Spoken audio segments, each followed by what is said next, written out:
মুখে পানি আসার মতো খুবই মজাদার ও দুর্দান্ত স্বাদের একটি কাতলা মাছের রেসিপি শেয়ার করছি।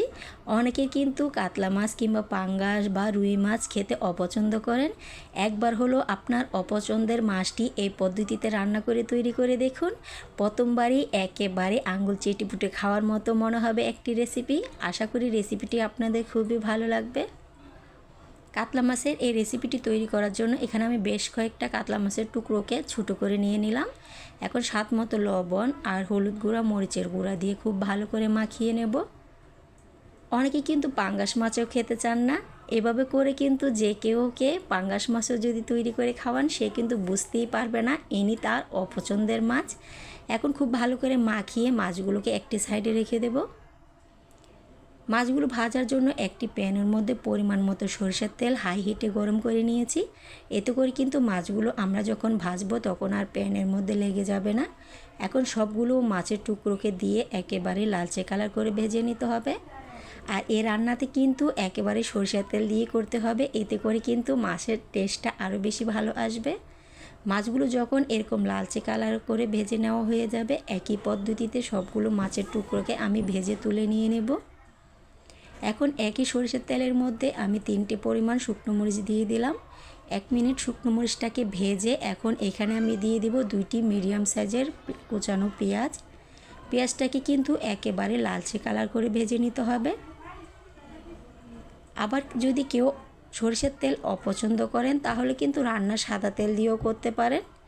এখন এখানে পরিমাণ মতো কিছুটা পানি দিয়ে বড় চামচে 1 চামচ আদা, রসুন আর কাঁচামরিচ বাটা দিয়ে দিলাম। দিয়ে দেব স্বাদ মতো লবণ, হাফ টেবিল চামচ পরিমাণ দিয়ে দেব হলুদ গুঁড়া, হাফ টেবিল চামচ পরিমাণ দিয়ে দিলাম ধনিয়া গুঁড়া আর 1 টেবিল চামচ পরিমাণ দিয়ে দিলাম কালারের জন্য কাশ্মীরি লাল মরিচ গুঁড়া। আর এখানে দিয়ে দিলাম 5 থেকে 6টা রসুনের কোয়া, দিয়ে দিলাম মিডিয়াম সাইজের একটি টমেটো। এখন এই সবগুলোকে মিশিয়ে খুব ভালো করে কষিয়ে নিতে হবে। আর মাছগুলো যেহেতু আমাদের আগে থেকেই ভাজা, সেজন্য রান্না করার আগে মশলাটাকে অবশ্যই খুব ভালো করে কষিয়ে নিতে হবে। মশলা যখন খুব ভালো করে এরকমভাবে একেবারে কষানো হয়ে যাবে আর টমেটোটাও গলে যাবে, তখন এর মধ্যে আমি ভেজে রাখা মাছগুলো দিয়ে দেব। মাছগুলো দিয়ে 1-2 মিনিট খুব ভালো করে কষিয়ে নিতে হবে। যেহেতু কাতলা মাছ একেবারেই রান্নার পর নরম হয়ে থাকে, সেজন্য বেশি লাড়াচাড়া করা যাবে না। এখন পরিমাণ মতো পানি দিয়ে খুব ভালো করে মিশিয়ে নিতে হবে। আর এই মাছ রান্নাটা কিন্তু একেবারে ঝুল হবে না, একেবারে মাখা মাখা হবে, এতে করে মাছ রান্নাটা খেতে অনেক বেশি ভালো লাগবে। এখন ঢাকা দিয়ে 2-3 মিনিট রান্না করে নেব। যখন এইভাবে একেবারে মাখা মাখা হয়ে যাবে তখন এর মধ্যে আমি দিয়ে দেব একটি মিডিয়াম সাইজের পেঁয়াজটাকে আমি 4 ভাগ করে এভাবে উপরের অংশগুলো ছাড়িয়ে নিয়েছি। আর এখন দিয়ে দেব 3 থেকে 4টে কাঁচামরিচ। এখন খুব ভালো করে মিশিয়ে নিতে হবে। আর এটা কিন্তু আগের তুলনায় অনেকটাই একেবারে মাখা মাখা হয়ে যাবে। এখন আমি ঢাকা দিয়ে আরও 1 মিনিট রান্না করে নেব। 1 মিনিট পরে দেখুন এটার এভাবে যখন তেলটা ভেসে উঠবে তার মানে আমাদের রান্নাটা একেবারেই হয়ে গিয়েছে। এখন উপর থেকে কিছুটা ধনেপাতা কুচি দিলেই কিন্তু রান্নাটা একেবারেই রেডি।